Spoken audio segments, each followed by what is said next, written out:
dear students, welcome to Curious Learning. Are you curious for learning physics? So, firstly we will discuss कि physics हमें क्यों पढ़नी चाहिए. तो फिजिक्स में क्या है, बेसिकली हम बहुत से इलेक्ट्रॉनिक गैजेट्स यूज़ करते हैं आजकल. मोबाइल, लैपटॉप, पीसी, उन सबको हम कैसे चार्ज करते हैं? With the help of electricity. और भी like TV, microwave, refrigerator, air conditioners, ये सब के लिए हमें चाहिए इलेक्ट्रिसिटी. तो इलेक्ट्रिसिटी क्या है, हमारी एक मेजर नीड है नाउअडेज. तो इलेक्ट्रिसिटी की स्टडी, इलेक्ट्रिसिटी कैसे प्रोड्यूस होती है, जो चार्जेस हैं वो फ्लो करते हैं, करंट कैसे प्रोड्यूस होता है, वोल्टेज क्या है, इस सब को हम फिजिक्स में स्टडी करते हैं. और भी लाइक मैग्नेट्स हो गए, कैसे जो है कब वो पोल्स है, नॉर्थ पोल और साउथ पोल अट्रैक्ट करते हैं, कब वो रिपेल करते हैं. तो ये मैग्नेटिज्म की स्टडी भी, और जो हमारे सेल फोन में बैटरीज होती हैं वो बैटरीज की functioning. Hello my dear students, welcome to curious learning. Are you curious for learning physics? So firstly हम डिस्कस करते हैं कि फिजिक्स हमें क्यों स्टडी करनी चाहिए. तो आजकल हम बहुत से इलेक्ट्रॉनिक गैजेट्स का यूज़ कर रहे हैं, मोबाइल, लैपटॉप्स, पीसी. तो ये सब इलेक्ट्रॉनिक गैजेट्स के लिए हमें क्या चाहिए, उनको चार्ज करने के लिए हमें इलेक्ट्रिसिटी चाहिए. और भी like TV, refrigerator, microwave, air conditioners, उन सब के लिए भी हमें इलेक्ट्रिसिटी की ज़रूरत होती है. तो इलेक्ट्रिसिटी हमारी मेजर नीड है नाउअडेज. तो इलेक्ट्रिसिटी कैसे प्रोड्यूस होती है, कैसे जो चार्जेस हैं वो फ्लो करते हैं, करंट क्या है, वोल्टेज क्या है, इन सब को हम फिजिक्स में स्टडी करते हैं. और मैग्नेट्स की स्टडी हो गई, like north pole, south pole, कभी ये अट्रैक्ट करेंगे, कभी ये रिपेल करेंगे. और जो हमारे सेल फोन में जो बैटरीज होती हैं उनकी फंक्शनिंग क्या है, ये सब भी फिजिक्स में इंक्लूड होता है. और जो हमारे घरों में जो बल्ब्स होते हैं उनकी पावर कितनी होती है, कितने वॉट में आएगी, कितनी उनकी इंटेंसिटी क्या होती है. और जो जब कोई भी रॉकेट है उसको लॉन्च किया जाता है, तो और जो स्पेस टेक्नोलॉजी है, इस सब के बारे में हम फिज़िक्स में पढ़ते हैं. तो एक तरह से हम बोल सकते हैं जो फिज़िक्स है it is interconnected to our daily life. So ये हमें हमारी डेली लाइफ से इंटरकनेक्ट करती है. इसलिए जो फिज़िक्स को क्या बोला जाता है, that it is that branch of science which deals with nature and natural phenomena. So physics basically वो ब्रांच है जिसमें हम नेचर की स्टडी करते हैं और नेचुरल फिनोमिनास की.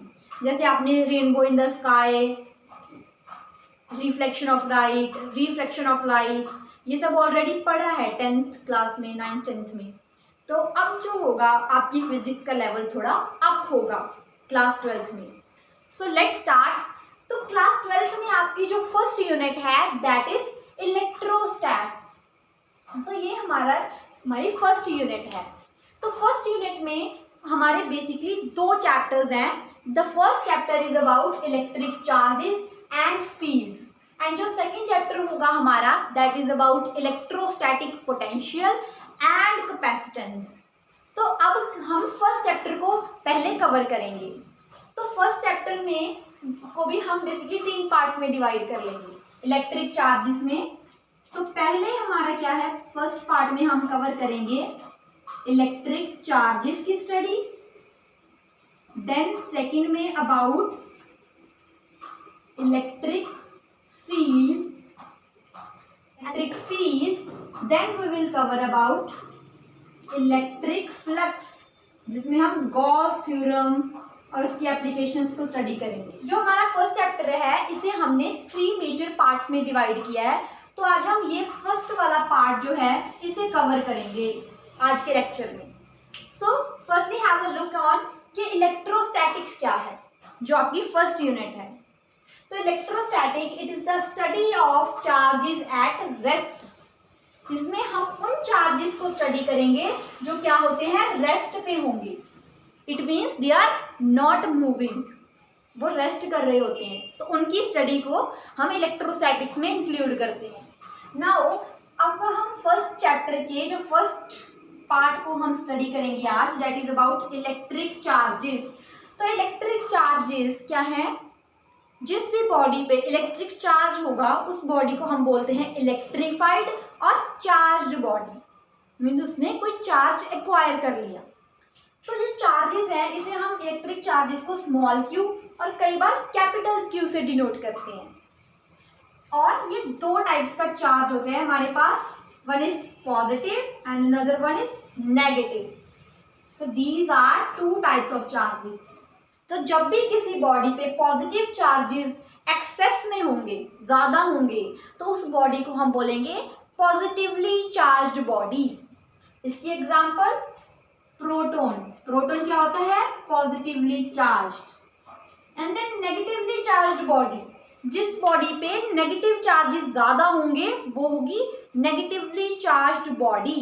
And negatively charged body is, tell me, that is electrons. या सो नेगेटिवली चार्ज्ड बॉडी हमारी इलेक्ट्रॉन होती है। और अगर किसी बॉडी पे पॉजिटिव और नेगेटिव चार्जेस इक्वल अमाउंट में हैं, लाइक जितने पॉजिटिव है उतने ही नेगेटिव है, तो वो क्या कर जाएंगे? बैलेंस कर जाएंगे और जो बॉडी है वो क्या हो जाएगी? न्यूट्रल बन जाएगी। तो जब भी पॉजिटिव और नेगेटिव चार्जेस इक्वल अमाउंट में होंगे तो उस बॉडी को हम क्या बोलेंगे? Neutral body. जो इलेक्ट्रिक चार्जेस हैं इनके जो यूनिट्स होते हैं, दीज आर क्यूलम, COULOMB, और इसे हम कैपिटल C से डिनोट करते हैं। These are units of electric charge. Coulomb is the name of a scientist जिसने इलेक्ट्रिक चार्जेस को स्टडी किया था। तो अब जो इलेक्ट्रिक चार्जेस में इसको जो वैल्यू, कांस्टेंट वैल्यू आती है, that is E is equal to 1.6 into 10 raised to power minus 19 coulomb. This is the fixed value of electric charge, means elementary charge small e. तो स्मॉल ई की value आपको याद रखनी है throughout the chapter. Numericals में भी आपको खुद ही पुट करनी होती है। So this is value of small e. तो ये जो इलेक्ट्रिक चार्ज है ये एक स्केलर प्रॉपर्टी है। इट मीन्स इसका हमें only and only magnitude known होता है। जिस क्वांटिटी का हमें ओनली मैग्नीट्यूड नोन होता है that is scalar quantity. Now we will discuss about some properties of electric charge. Now comes to the properties of charge. The very first and the basic property is कि जो like charges होती हैं वो क्या करते हैं? repel each other. Like अगर कोई charges हैं जिनका nature same होता है, positive positive, वो क्या करेंगे? repel करेंगे। और like negative negative, similar charges हैं, like charges हैं, so they are going to repel each other. लेकिन जो अनलाइक चार्जेस होंगे, लाइक एक पॉजिटिव और एक नेगेटिव, तो वो क्या करेंगे? अट्रैक्ट करेंगे। और एक नेगेटिव पॉजिटिव, पॉजिटिव नेगेटिव, जो भी, वो सब क्या करेंगे? अट्रैक्ट करेंगे। सो जो अनलाइक चार्जेस हैं they attract each other while like charges repel each other. So this is the first property. Now second property is that charge is always conserved. Charge क्या रहता है? Always conserve रहता है, that means constant रहता है charge. Now comes to third property, that is about additive nature of charge. So charge का additive nature को समझने के लिए let's draw a diagram. देखो कोई भी हमारे पास एक बॉडी है जिसमें चार्जेस फ्लो कर रहे हैं Q1, Q2, Q3 और Q4 up to so on, Qn तक चार्जेस जो हैं वो इस बॉडी में फ्लो कर रहे हैं, इस सिस्टम में और ऑब्जेक्ट में प्रेजेंट है। तो अब हमें क्या फाइंड करना है? हमें इस पूरे के ऊपर टोटल चार्ज फाइंड करना है। जैसे हम मैथ्स में हमें टोटल फाइंड करना है तो हम क्या करते हैं? एडिशन करते हैं ना।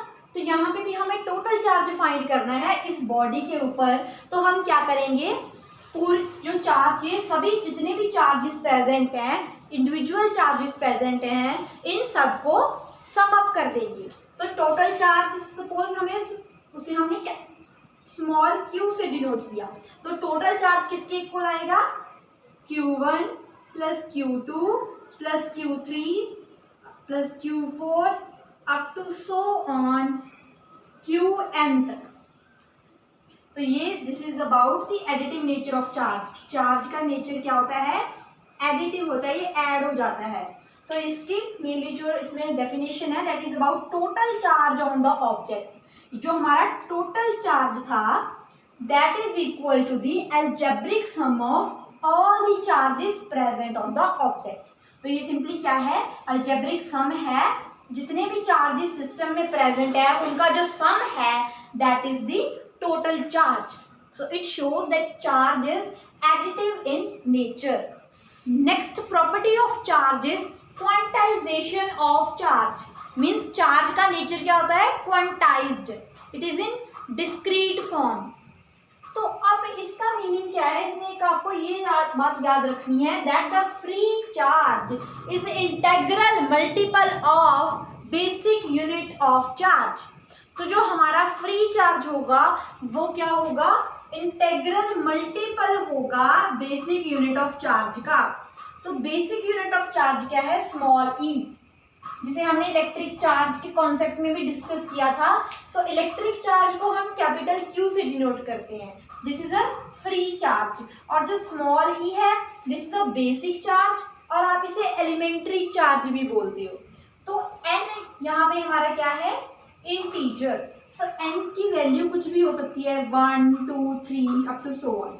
It may be negative, positive, but no fraction. So n हमारा कोई भी इंटीजर वैल्यू हो सकती है, बट इसमें फ्रैक्शन को इंक्लूड नहीं करेंगे, लाइक 1/2, 2/3, 5/4। इसमें ओनली 1 2 3 -1 -2 -3 ये वैल्यूज पॉसिबल है एन की। और जो ई हमारा क्या है? एलिमेंट्री चार्ज, और आप इसे बेसिक चार्ज भी बोलते हो। And Q is a free charge. Q हमारा फ्री चार्ज होता है।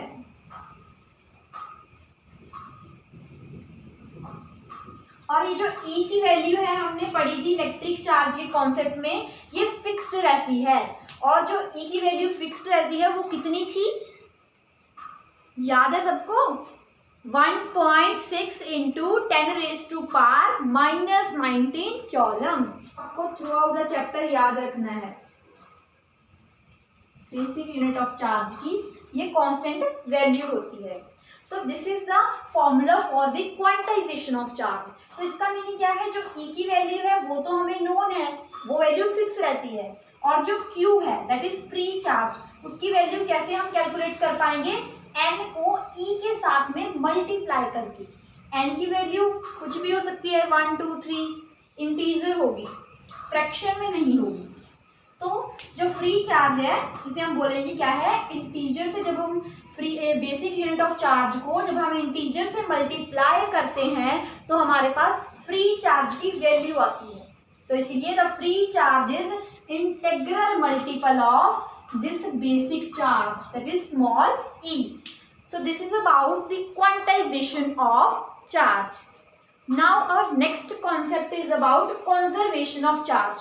तो conservation of charge के टॉपिक में आपको ये याद रखना है कि that for an isolated system. अब isolated system क्या होता है? जैसे अब हम चॉकलेट्स लेकर आते हैं मार्केट में से, तो उन्हें क्या किया होता है? अच्छे से कवर किया होता है, पैक किया होता है, तो उन्हें आइसोलेट किया होता है ताकि उनपे कोई भी डस्ट पार्टिकल्स ना पड़े। और जब हमें उसे खाना होता है तभी हम उसे ओपन कर देते हैं। तो इसी तरह से आइसोलेट, जब जिस सिस्टम को आइसोलेट किया जाता है, सराउंडिंग से बचाया जाता है, उस सिस्टम के लिए जो टोटल चार्ज है वो कंजर्व रहता है। दैट टोटल चार्ज हमारा कांस्टेंट रहता है for an isolated system. This is about the conservation of charge.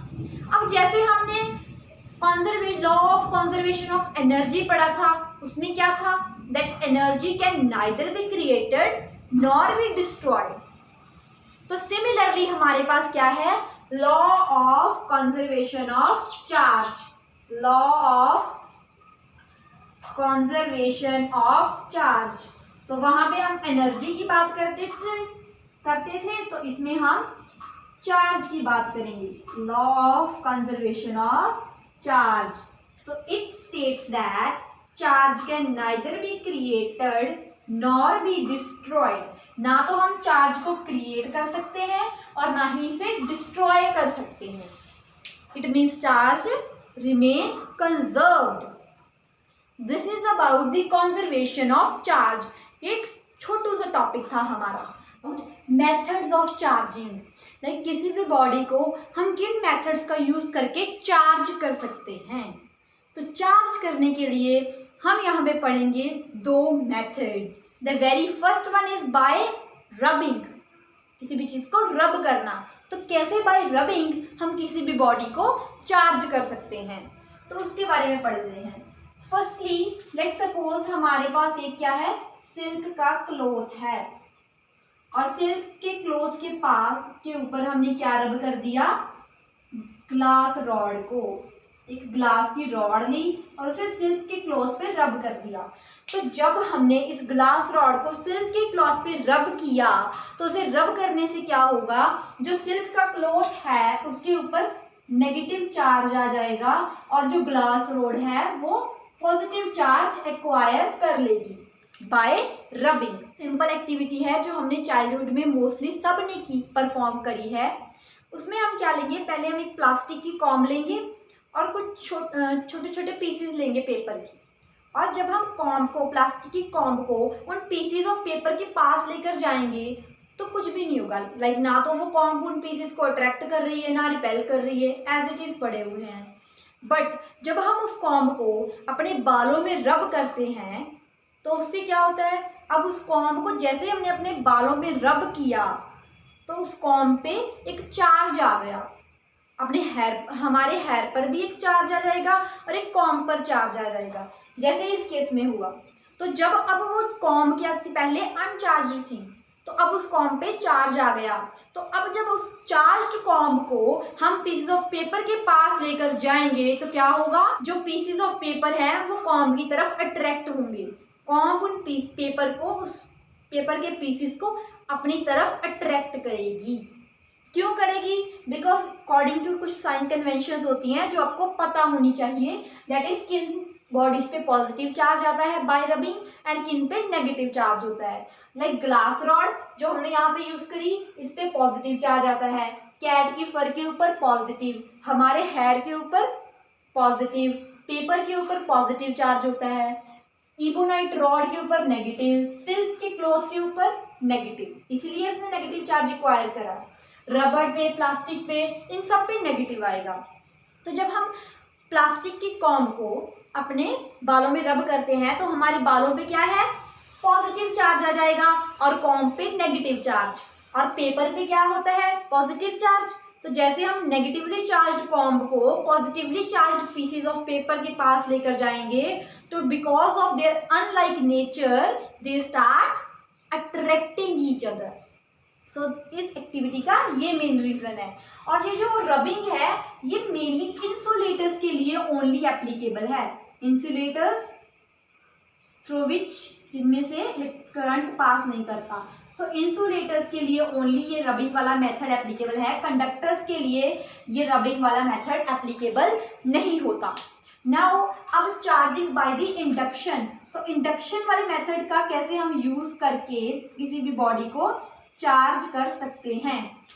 तो इंडक्शन में मेनली क्या, किसी चीज को इंड्यूस करवाना, तो हम यहाँ पे चार्ज को इंड्यूस करवाएंगे। तो चार्ज को इंड्यूस करवाने के लिए इसमें हम स्टेप वाइज इंडक्शन करवाएंगे। फर्स्ट स्टेप में हमने क्या लिया, हमने दो स्फेरिकल बॉडीज ली और उन बॉडीज को, एक का नाम ए और एक बॉडी बी, उनको एक दूसरे के कांटेक्ट में रखा।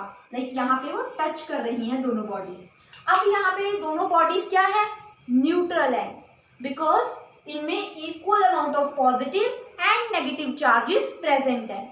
नाउ स्टेप 2 में हमने क्या किया, एक ग्लास रॉड पे पॉजिटिव चार्ज होता है, तो हमने इस ग्लास रॉड को इस ए वाले सफियर के पास ले गए।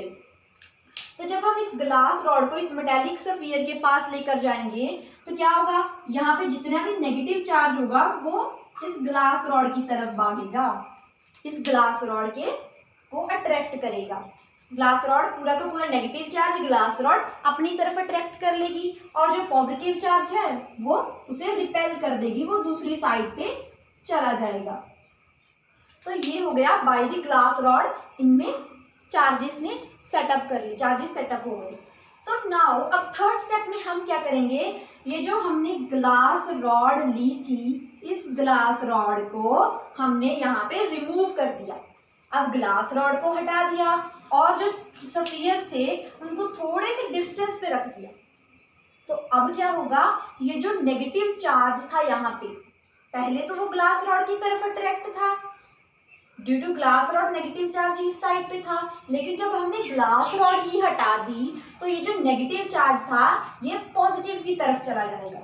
तो लाइक ये ऐसे अरेंजमेंट हो जाएगा, इसका चार्जेस अपने आप को इस तरह से अरेंज कर लेंगे। लाइक जो नेगेटिव है पहले वो ग्लास रॉड की तरफ थे इधर वाली साइड, लेकिन अब वो इस साइड शिफ्ट हो गए, बिकॉज अब यहाँ पे तो पॉजिटिव है नहीं, लेकिन यहाँ पे तो पॉजिटिव है, तो वो भागकर उस पॉजिटिव को अट्रैक्ट कर लेंगे।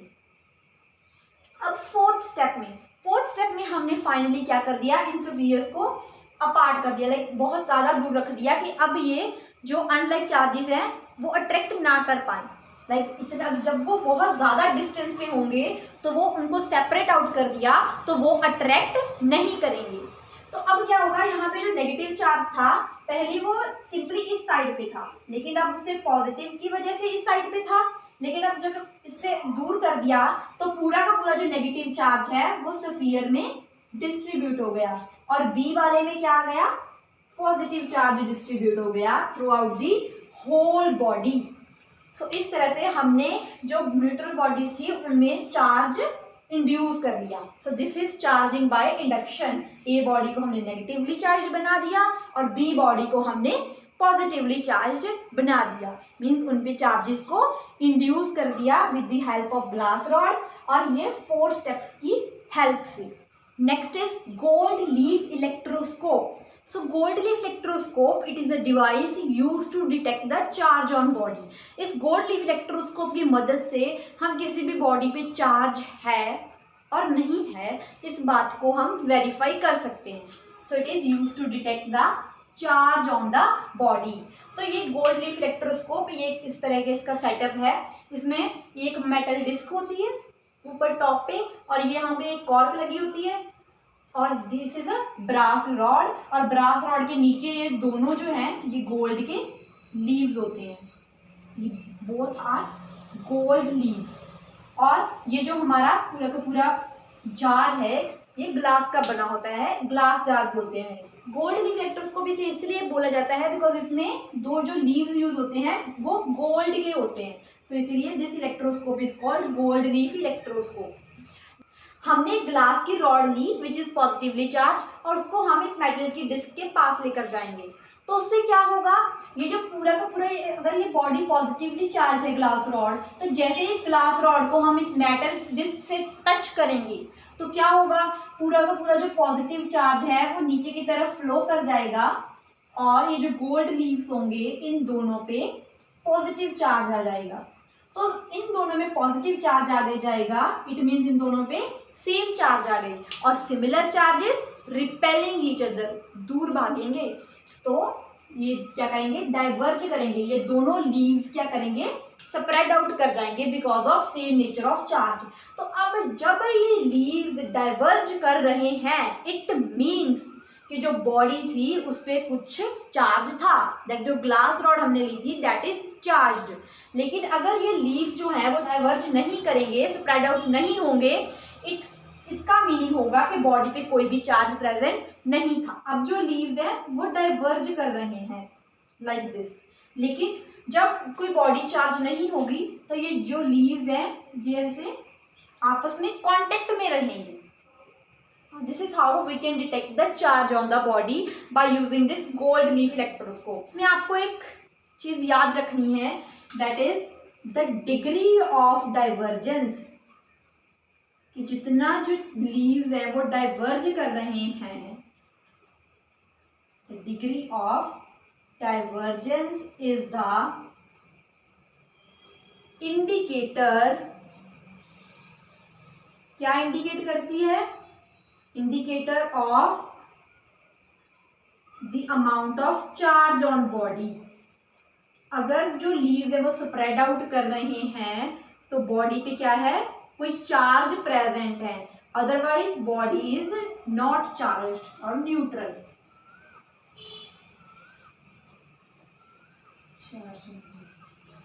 जितनी ज्यादा अगर वो डाइवर्ज करेंगे इट मीन्स उन पे चार्ज, उस बॉडी पे चार्ज प्रेजेंट था। अदरवाइज अगर वो डाइवर्ज नहीं कर रहे, इसका मीनिंग उन बॉडी, जो हम जिस बॉडी को पास में लेकर आ रहे हैं मेटल की डिस्क के, उस पे चार्ज कोई भी नहीं है, वो न्यूट्रल बॉडी है। So this is a simple gold leaf electroscope and इसकी वर्किंग जो है वो तो बहुत ही ज्यादा सिंपल है। Coulomb's law. This is the most important topic of this chapter and the most easiest one. तो इसमें क्या है, हमारे पास दो चार्जेस हैं, सपोज Q1 एंड Q2, और इन दोनों चार्जेस के बीच में डिस्टेंस कितना है? R। तो अब हमें इन दो चार्जेस के बीच में जो फोर्स है वो फाइंड करनी है। सो Coulomb लॉ में हम फोर्स फाइंड करेंगे between these two charges. So according to the Coulomb law, that the force between two charges is directly proportional to the product of charges and inversely proportional to the square of distance between the charges. So firstly हम इसे break down करके statement को समझते हैं। Like force is directly proportional to the product of charges. It means F is directly proportional to the Q1 and Q2 and it is inversely proportional to the square of this distance between them. So distance कितना है? R। तो R का square के inversely proportional है। और अब इन दोनों factors को हम कंबाइन करके लिखेंगे तो F is directly proportional to Q1 Q2 upon R square। तो अब हमारे पास यहाँ पे डायरेक्टली प्रोपोर्शनल का साइन है, तो जब हम डायरेक्टली प्रोपोर्शनल के साइन को रिमूव करेंगे तो हमारे पास हम एक यहाँ पे कांस्टेंट ऐड करेंगे, और वो कांस्टेंट क्या होगा? प्रोपोर्शनैलिटी कांस्टेंट, दैट इज के। एफ इज इक्वल टू के Q1 Q2 upon R square. तो ये एक हमारे पास फॉर्मूला आ गया। तो अब ये के क्या है? It is a proportionality constant, और के की वैल्यू क्या होती है? That is 1/4 pi epsilon not. This is the value of के। तो अब आप बोलोगे कि पाई एक कांस्टेंट है, इसकी वैल्यू हमें नोन है, दैट इज 3.14 और 22/7। लेकिन what is this epsilon naught?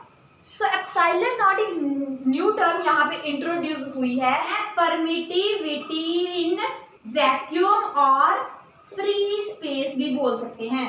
So permittivity in free space, और इसकी एक कांस्टेंट वैल्यू होती है, फिक्स वैल्यू आएगी, that is epsilon naught is equals to 8.85 into 10⁻⁻12 coulomb square per newton per metre square. ये इसके यूनिट्स हैं। So this is the fixed value of epsilon not जो आप यहाँ पे पुट करोगे।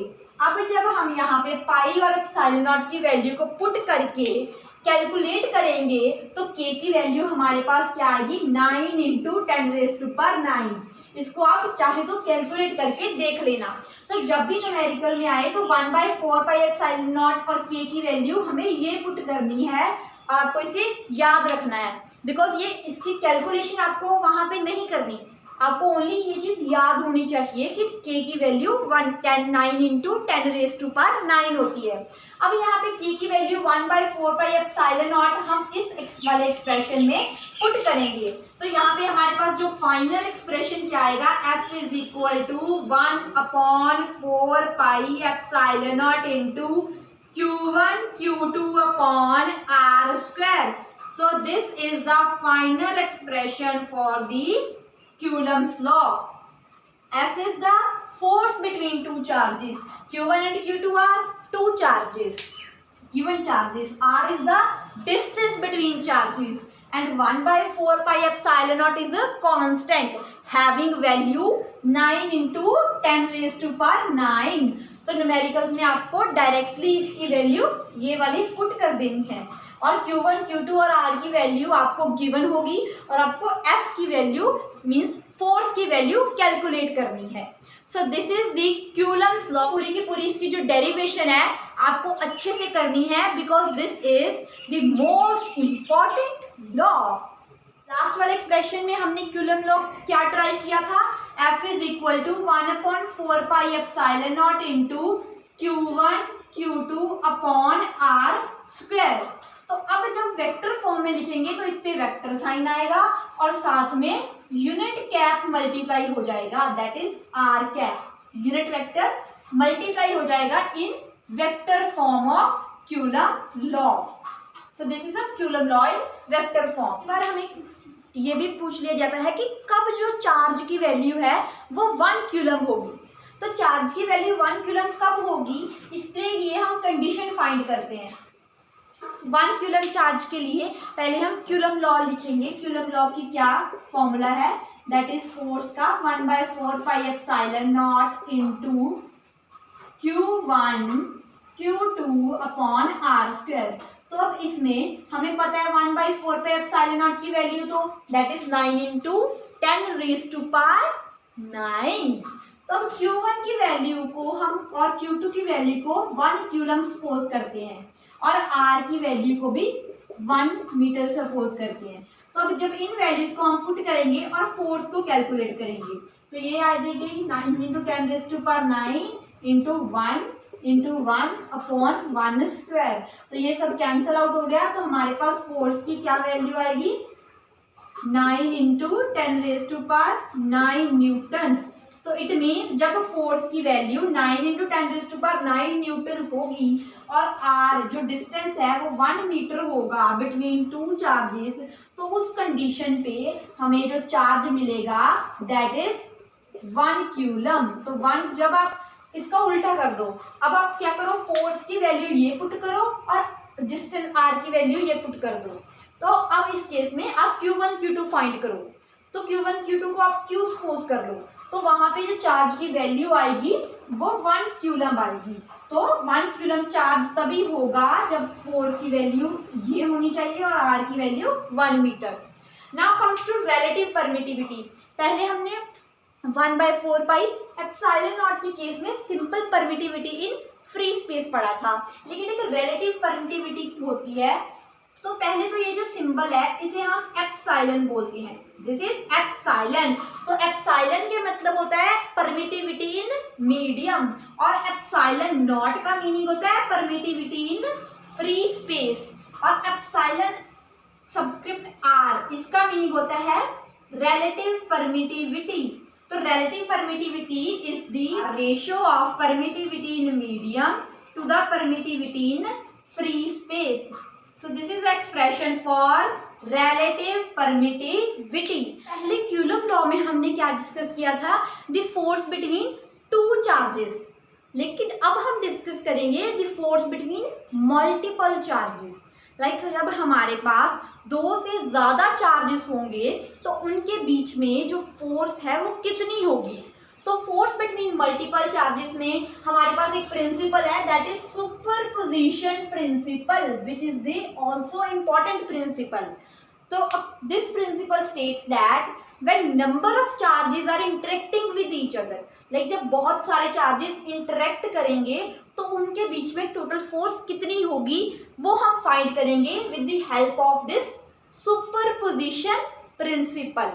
सपोज हमारे पास एक चार्ज है Q1, इस पे हमें फोर्स फाइंड करनी है और यहाँ से जो Q2 चार्ज है उसकी वजह से जो फोर्स एक्ट कर रही है दैट इज F12 वेक्टर और F3 की वजह से फोर्स है दैट इज F13 और Q4 की वजह से जो फोर्स है that is F14 is force due to Q4 charge and up to so on n तक चार्जेस जो हैं वो प्रेजेंट है। तो Qn की वजह the force due to Qn charges F1n vector. 1 हमने यहाँ पे इसलिए लिखा है पहले बिकॉज ये सारी फोर्सेस एक Q1 चार्ज पे एक्ट कर रही हैं। Force on the charge is equals to the vector sum of all the forces which are acting on that charge. तो टोटल अगर हमें फोर्स फाइंड करनी है इस Q1 पे, तो Q1 पे फोर्स है दैट इज F1 वेक्टर, तो किसके इक्वल होगी, जितनी भी फोर्सेस एक्ट कर रही हैं इस चार्ज पे उन सबका सम करके, तो इन सबका सबमिशन करेंगे हम, that is F1 is equal to F12 vector plus F13 vector plus F14 vector plus up to so on F1n vector, और इस इक्वेशन को हम इक्वेशन 1 सपोज कर रहे हैं। तो अब इन सब की वैल्यूज को हम फाइंड आउट करेंगे और इस वाली जो इक्वेशन है इसमें पुट करेंगे, ये जो डेफिनेशन है सुपरपोजिशन प्रिंसिपल की। तो F12 vector according to coulomb law किसके इक्वल आएगा, 1/4 pi epsilon not into Q1 Q2 upon R12 square. तो वेक्टर फॉर्म में है तो यहाँ पे क्या आएगा, R12 कैप, R12 इसलिए बिकॉज यहाँ पे हमने फोर्स की नोटेशन F12 ली है। सिमिलरली अगर आप 3 के लिए करोगे तो आपके पास क्या आएगा, F13 is equal to 1/4 pi epsilon naught into Q1 Q2 upon Q1 Q3 upon R13 square into R13 cap. तो ये आ गया हमारे पास Q3 चार्ज के लिए, Q3 चार्ज पे जो फोर्स एक्ट कर रही है, this is on Q12। Similarly up to so on Qn तक ऐसे ही जो चार्जेस फोर्सेस है वो हम फाइंड करके अब हम इस फर्स्ट वाली इक्वेशन में पुट करेंगे। तो पुट करेंगे तो क्या आएगा, F1 vector is equal to 1/4 pi epsilon naught, तो कॉमन है सब में तो ये कॉमन आ जाएगा। यहाँ पे क्या आएगा, Q1 Q2 अपॉन R12 का square into R12 cap plus Q1 Q3 upon R13 का square into R13 cap. Similarly up to so on n तक जाएंगे, Q1 Qn अपॉन R1n का स्क्वायर इंटू R1n कैप। तो ये हमारे पास आ गया इसका एक्सप्रेशन। तो इस एक्सप्रेशन तो बहुत बड़ा है याद करने के लिए, तो इसे हम समराइज करके लिखेंगे, सबमिशन लिखेंगे। तो सबमिशन के लिए हम क्या करेंगे, F1 vector is equal to 1/4 pi epsilon naught को एज इट इज, तो यहाँ पे सबमिशन पाएंगे। सबमिशन का साइन हम तब यूज करते हैं जब ये बहुत सारी सीरीज है और इसको हम एक जनरल फॉर्म में कंबाइन करके लिखेंगे। तो सबमिशन लिख दिया, यहाँ पे Q1 तो सब में है बिकॉज Q1 पे चार्ज पे फोर्स जो है वो एक्ट कर रही है, तो Q1 कॉमन सब में है। Next Q2 Q3 Q4 up to so on Qn तक जा रहा है, तो इसे हम ये वेरी कर रहा है तो इसे हम Qi लिख रहे हैं। सिमिलरली यहाँ पे 1 एज इट इज 2 3 n, तो इस वाला ये वाला जो वेरिएबल है चेंज हो रहा है तो इसे हम I लिखेंगे, R1i square similarly R1i cap. तो ये इसका जनरलाइज फॉर्म हो गया। तो जो I की वैल्यू है वो कहाँ से कहाँ तक वेरी कर रही है, 2 3 4 अप टू सो n तक वेरी कर रही है। जो स्मॉल I है वो वेरी कर रही है फ्रॉम 2 से n तक। So this is the generalized form or the final expression for the superposition principle. So this is how you can calculate the force on the multiple charges. तो इस तरह से हमें पता चल गया कि Q1 चार्ज में कितनी फोर्स एक्ट करेगी due to the presence of all other charges. और इसमें एक और पॉइंट है दैट जो इंडिविजुअल फोर्सेस हैं they are unaffected by the presence of other charge. Like अगर Q2 और पे कोई फोर्स लग रही है तो उसे कोई फर्क नहीं पड़ता Q3 पे कितनी फोर्स लग रही है, उसे Q3 प्रेजेंट है नहीं है उस पर कोई मतलब नहीं है, बस Q2 की वजह से ये फोर्स लग रही है। और Q3 को कोई मतलब नहीं कि कोई और चार्ज प्रेजेंट है सिस्टम में, नहीं है, वो उस पर डिपेंड ही नहीं करेगा, उसकी अलग एक इंडिविजुअल फोर्स होगी। तो जो इंडिविजुअल फोर्सेज है हमारे पास they remain unaffected due to the presence of other charge. Like F12 को कोई फर्क नहीं पड़ेगा चाहे कहाँ पे कितने भी चार्जेस हो, because F12 is the force only due to Q2 and F1n is only due to Qn charge, right? So this is about the superposition principle. Now our topic is continuous charge distribution. तो continuous charge जो distribution है ये mainly हम charge को 3 type से distribute करते हैं, एक 1 डायमेंशन में, 2 डायमेंशन में और 3 डायमेंशन में। जो 1 डायमेंशन में चार्ज को कंटिन्यूस चार्ज डिस्ट्रीब्यूशन होगी उसे हम बोलेंगे लीनियर चार्ज डिस्ट्रीब्यूशन। 2 डायमेंशन में यहाँ पे लिखा हुआ है surface charge distribution and 3 dimension में volume charge distribution. So D means two से डायमेंशंस। तो कंटिन्यूस चार्ज डिस्ट्रीब्यूशन मीनिंग जो चार्ज का जो डिस्ट्रीब्यूशन होगा वो कंटिन्यूस होगा। तो उससे कॉरेस्पॉन्डिंग हम ये 3 टर्म्स पढ़ेंगे। That is first is corresponding to linear charge distribution, there is a linear charge density. तो लीनियर चार्ज डेंसिटी को कैलकुलेट करने के लिए सपोज हमारे पास एक वायर है, एक स्ट्रेट वायर या इसे रॉड भी आप बोल सकते हो, जो क्या है हमारे पास पॉजिटिवली चार्ज है और इसकी लेंथ है कैपिटल L और इस पे चार्ज कितना है Q प्लस Q, जो चार्जेस है Q चार्ज है। तो लीनियर चार्ज डिस्ट्रीब्यूशन को हम लैम्डा से डिनोट करेंगे।